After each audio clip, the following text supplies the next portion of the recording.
بسم اللہ الرحمن الرحیم۔ السلام علیکم ورحمۃ اللہ وبرکاتہ۔ بسم اللہ الرحمن الرحیم۔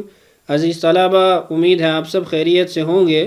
آج ہم لیول نمبر 4 کا سبق نمبر 1 پڑھیں گے، جس کا عنوان ہے خاصیات ابواب اصطلاحات حصہ اول۔ آج کے سبق کے اندر ہم سب سے پہلے تو یہ جانیں گے کہ خاصیات کہتے کس کو ہیں، پھر اس کے بعد خاصیات سے متعلق ایک مختصر سا مقدمہ ہم پڑھیں گے، جس کے اندر کچھ مفید باتیں ہم اس بحث سے متعلق جانیں گے۔ اس کے بعد انشاءاللہ پھر ہم اپنی اصطلاحات شروع کریں گے خاصیات ابواب سے متعلق۔ ہمارا یہ لیول انشاءاللہ خاصیات ابواب پر ہی مشتمل ہوگا۔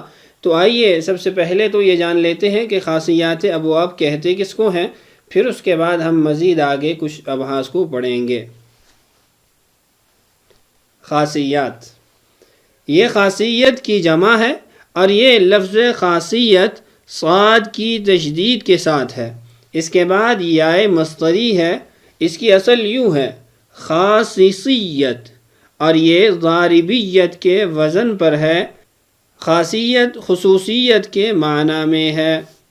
سب سے پہلے تو اس لفظ کی حیت کے بارے میں بتایا گیا ہے کہ یہ لفظ اصل میں کیا ہے اور کیسے بنا ہے۔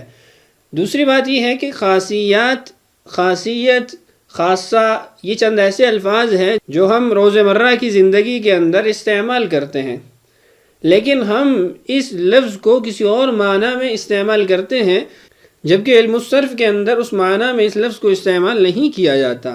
ہمارے ہاں عام طور پر ہم خاصیت اور خاصہ اس چیز کے لیے استعمال کرتے ہیں کہ جو اسی کی صفت ہو، اسی کے ساتھ ہی منسلک ہو، کسی اور کے پاس نہ ہو۔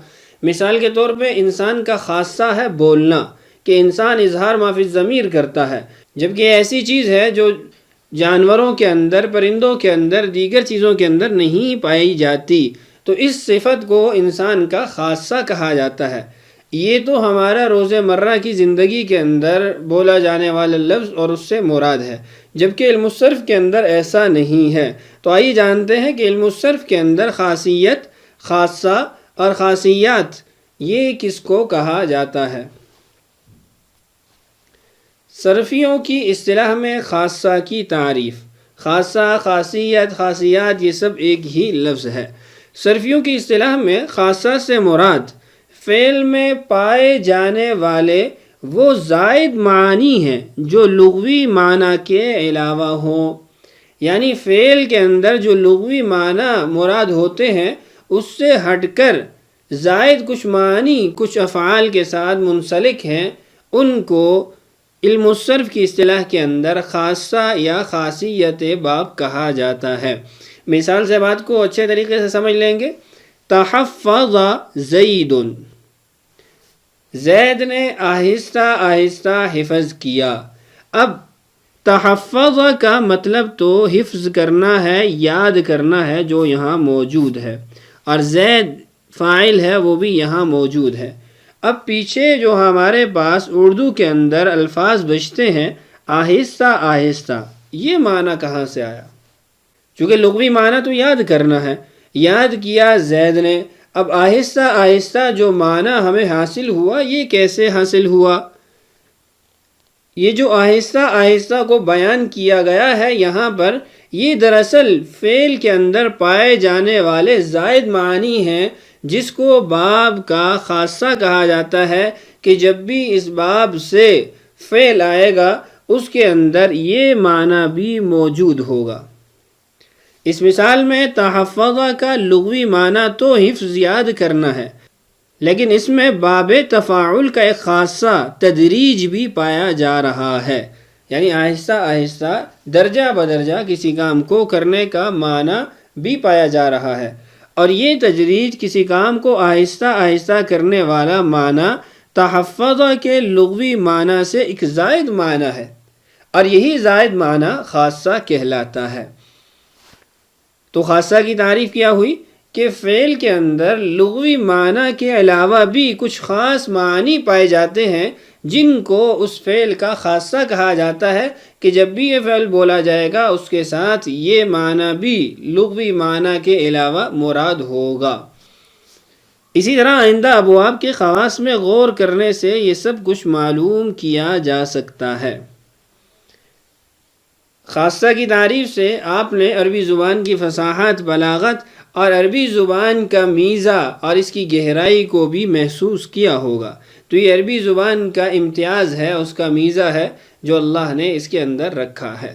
تو آئیے آگے مزید کچھ مقدمہ کی باتیں جان لیتے ہیں، اس کے بعد ہم پھر خاصیات ابواب میں استعمال ہونے والی اصطلاحات کو پڑھیں گے، پھر آگے اسباق کے اندر ہم خاصیات ابواب کو پڑھیں گے۔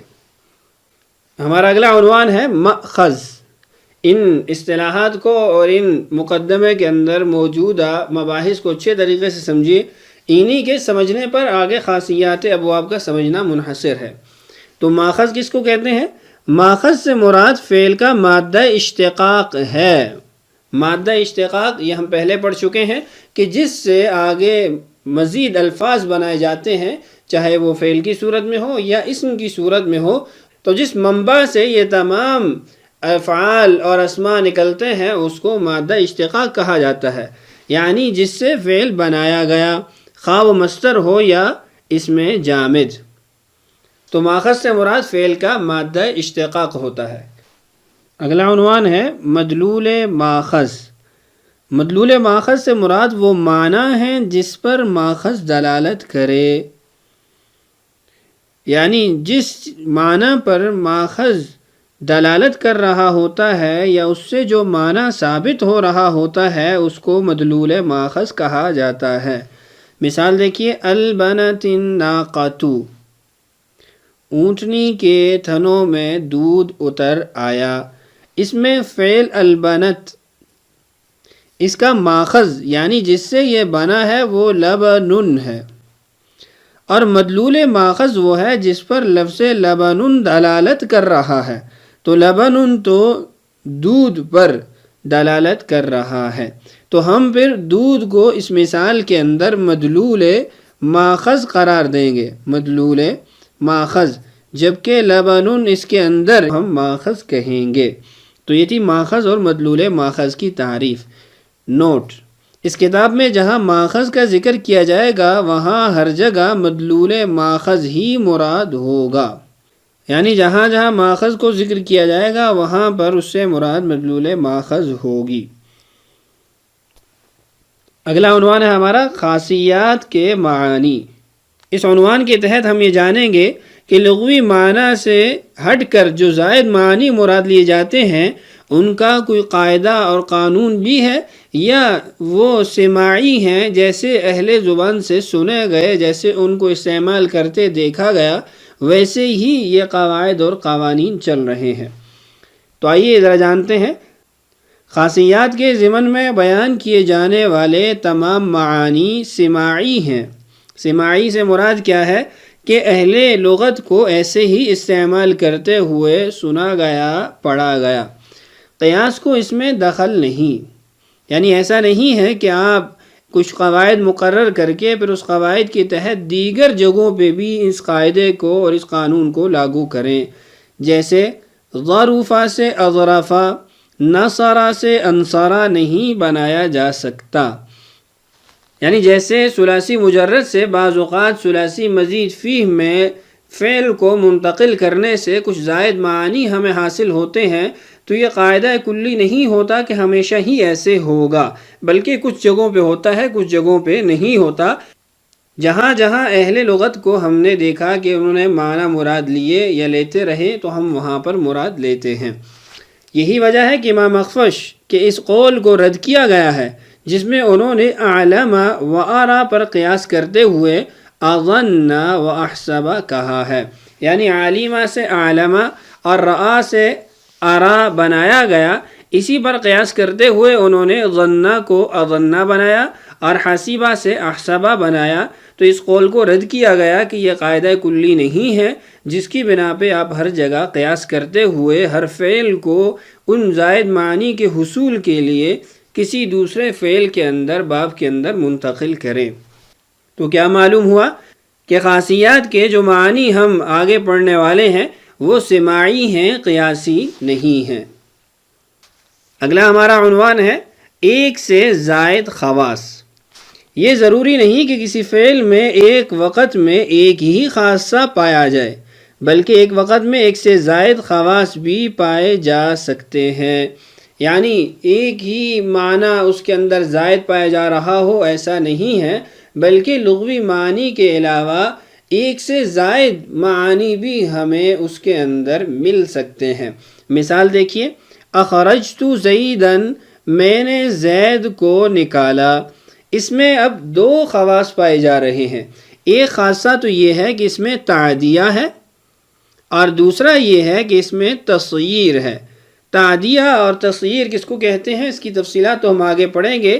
یہاں مختصر یہ سمجھ لیجئے کہ تعدیہ سے مراد متعدی ہونا ہے، کہ یہاں پر فعل لازم جو تھا اس کو ہم نے باب افعال کے اندر منتقل کیا تو وہ فعل لازم سے فعل متعدی کی طرف منتقل ہو گیا۔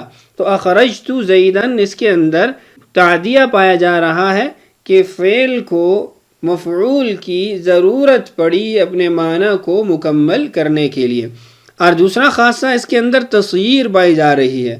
تصغیر کا مطلب یہ ہے کہ فاعل مفعول کو صاحب ماخذ بنا دے۔ صاحب ماخذ بنانے سے کیا مراد ہے کہ جعلت زیدن ذا خروج۔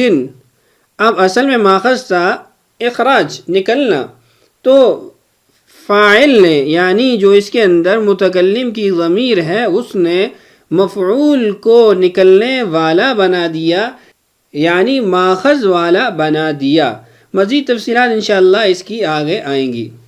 تو آج کے سبق کے اندر ہم نے مقدمہ کے طور پر چند مفید باتیں جانی ہیں، اسی کی بنیاد پہ انشاءاللہ آگے ہم اسباق کو سمجھتے رہیں گے، اور اگلے سبق کے اندر ہم انشاءاللہ خاصیات ابواب میں استعمال ہونے والی اصطلاحات کو شروع کریں گے۔ تو آج کا ہمارا سبق مکمل ہوا۔ امید ہے آج کا سبق آپ کو اچھے طریقے سے سمجھ آیا ہوگا۔ سبق پہ خوب محنت کر لیجئے تاکہ آنے والے اسباق ہمارے لیے آسان ہو۔ اللہ تعالیٰ سے دعا ہے اللہ تعالیٰ ہمارے لیے سمجھنا اور سمجھانا آسان کرے۔ اللہ تعالیٰ ہم سب کا حامی و ناصر ہو۔ آج کے لیے اتنا ہی کافی ہے، اجازت دیجیے۔ السلام علیکم ورحمۃ اللہ وبرکاتہ۔